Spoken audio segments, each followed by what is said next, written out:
سفر پہ ہوں میں قصر کر رہا ہوں. جی ٹھیک ہے. اور عموماً 14 دن تک 15 دن تک آپ قصر کر سکتے ہیں. جی سر. ٹھیک ہے.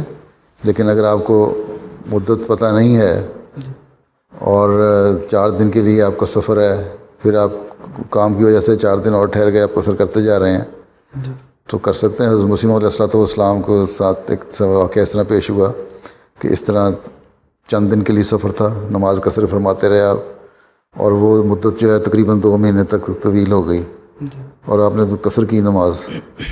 ٹھیک ہے. جی تو یہ تو اس بنیاد پہ ہے کہ آپ کے سفر ہے، سفر سمجھتے ہیں، اس کی نیت سے نکلے ہیں تو قصر کریں. ٹھیک ہے. جی اور یہ نہیں ہے کہ جان بوجھ کے بلا وجہ خود کرتے ہیں کہ 14 دن یا 15 دن کا سفر ہوتا ہے. میں احتیاط کرتا ہوں 14 دن کے بعد. عموماً اگر 14 دن کا ہو تو میں سفر قصر نہیں کرتا.